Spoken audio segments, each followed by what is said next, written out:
The centre of Baghdad was brought to a standstill on Saturday as tens of thousands of people lined the streets for the funeral of the Iranian general Qasem Soleimani and the other people killed by a US drone strike on Friday. Mourners carrying flags of militia groups chanted "America is the enemy of God" as they received the funeral cortege in the Kadhimiya district. The body of General Soleimani is to be returned to Iran for further funeral ceremonies.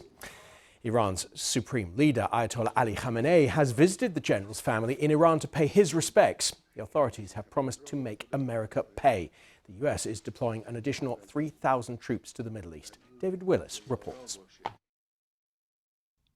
American officials say the airstrike that killed Qasem Soleimani was carried out in self-defense. They say the man who's been blamed for the deaths of hundreds of Americans in the Middle East over the years was plotting a major attack on US diplomats and military personnel. At a rally last night in Florida, President Trump said that threat had now been lifted. Qasem Soleimani has been killed, and his bloody rampage is now forever gone. He was plotting attacks against Americans, but now we've ensured that his atrocities have been stopped for good. They are stopped for good.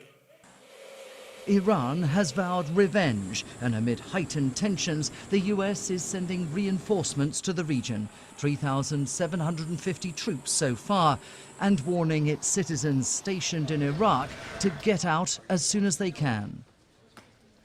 Qasem Soleimani was one of America's deadliest enemies, but the US has yet to release intelligence information supporting its claim that he was planning a major attack. Administration officials insist, however, that hundreds of Americans could have died. They were aiming to take down significant amounts of Americans that would have undoubtedly killed locals too, Iraqis, Lebanese, Syrians perhaps, people all throughout the region. This was an attack that would have been at some scale. We can't talk much about the details, but suffice it to say the American people can know that the decision that President Trump made to take Qasem Soleimani down saved American lives. Neither the US nor Iran favors outright war, but the Trump administration's claim that taking out one of Iran's most powerful officials will prevent further bloodshed may soon be put to the test. David Willis, BBC News, Los Angeles. Concerns about the security situation in the region have prompted this response from the British government. In a statement released a short while ago, it changed its travel advice to British nationals, advising against all travel to Iraq outside of the Kurdistan region. And it also upgraded its advice on travelling to Iran, saying only essential journeys should be made. Well, joining us to tell us more is Yaroslav Trofimov, the chief foreign affairs correspondent of the Wall Street Journal. He joins us now live from Dubai. Yaroslav, thanks so much. I'd like to look at Iran and its capabilities. What's your assessment of Iran's actual military capabilities? Well, Iran is certainly in no position to have a major conventional conflict with the United States. The Iranian Navy is obsolete. The Iranian Air Force is basically no match for any of the Air Forces of its neighbors, not even the Saudis, let alone the US Air Force. So Iran would, once it retaliates, as it promised to retaliate, would try to do it asymmetrically, through cyber warfare, through using its proxies, such as the Shiite militias that Qasem Soleimani had nurtured around the region, in Lebanon, in Iraq, in Syria, and in Yemen. Let's look at Iraq as well. The Iraqi parliament is to debate the presence of US forces. Do you think it would really move to get rid of US forces, or would it want to keep some US forces as a protection against Iranian influence? Well, there is a debate also within Iran itself, because not everybody in Iran wants the American forces to leave, because it's very convenient for the Iranians to have them as easy targets for retribution and as sort of a tripwire that would prevent an actual American attack on Iran. So as far as the popular mood is concerned now, it's very hard for anyone to publicly side with the US now. Even those Iraqi politicians that have been very vociferous about the need to roll back Iranian influence have sort of calmed down and have paid their respects and to Qasem Soleimani's family and expressed their condolences. So the political mood definitely is now on the side of those who want to get rid of the US in Iraq. One analyst put it, it could well turn out that the killing of General Soleimani, intended as a shot against Iran, could accelerate one of Iran's long-term objectives, pushing the United States military out of Iraq. Is that a fair comment? Yeah, that is quite possible. And obviously, if U.S. forces leave Iraq, it's quite likely they will also have to leave Syria because the U.S. contingent there is highly dependent on logistics and supplies through Iraqi territory. President Trump, he said in the past he wants to end or scale down US involvement in foreign wars, including in the Middle East. But it also appears he wants to end Iranian influence in the Middle East. Can you do both at the same time, or are those two aims completely contradictory? Well, it's quite hard. It's quite hard because obviously if the U.S. is in the Middle East to deter Iranian influence, it has to project force. And for that, you need the military resources. So if you look at the history of U.S. involvement in the Middle East over the last decade, every administration wants to reduce the footprint, wants to move back, and gets pulled in. Remember, President Obama withdrew from Iraq just to have to come back once the Islamic State threatened to overrun Baghdad.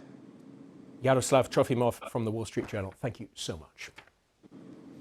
Well, live now to our chief international correspondent, Lise Doucette, who joins us from Kabul. Lise, I'd like to talk to you about Iran, because that's a country you've been to many, many times. The Islamic Republic was founded in 1979. How big a moment is the killing of Qasem Soleimani in that country's 4-decade-long modern history?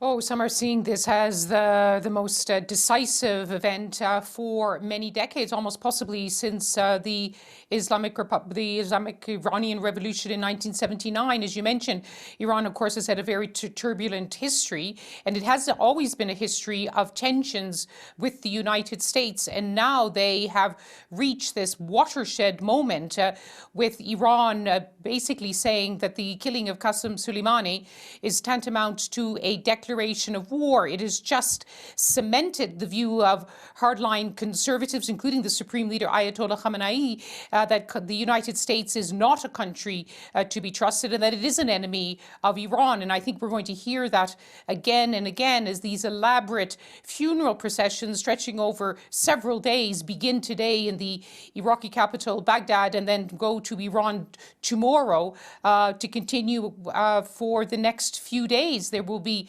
angry calls in the streets, more calls for revenge by senior Iranian officials. This is really a monumental moment in the history of Iran, and all Iranians know it. I'd like to look at another issue, the nuclear program. In 2015, Iran signed a deal with world powers to curb its nuclear ambitions. The US pulled out of it. Other world powers are still in it, but given the current circumstances, how difficult will it be for them to salvage this deal? Many things died when Qasem Soleimani was killed, along with a senior leader of a pro-Iranian Iraqi militia. One of the other things which died was the diplomatic efforts to try to keep this landmark nuclear deal on track. Many observers believe that it is as hard as it was before. It is exceedingly difficult now for Europe to make more efforts to try to keep this now very, very fragile deal, a deal that was already hanging by a thread. And in the next day or so, Iran had been set to take another carefully calibrated move out of its commitments in this nuclear deal. It's been doing this every few months to try to send a strong message to the United States that it should come back to the negotiating table, that it should meet Iran's principal demand, that the United States should ease the crippling sanctions in order for them, as President Trump always said, wants to get back and negotiate a new deal. Now it seems this is the whole new chapter.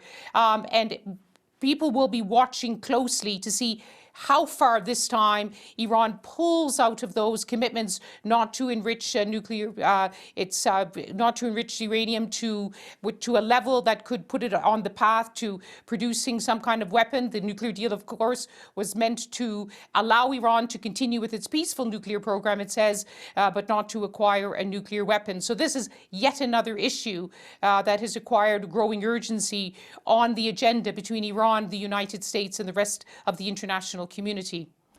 Lise Doucette in Kabul, thank you so much.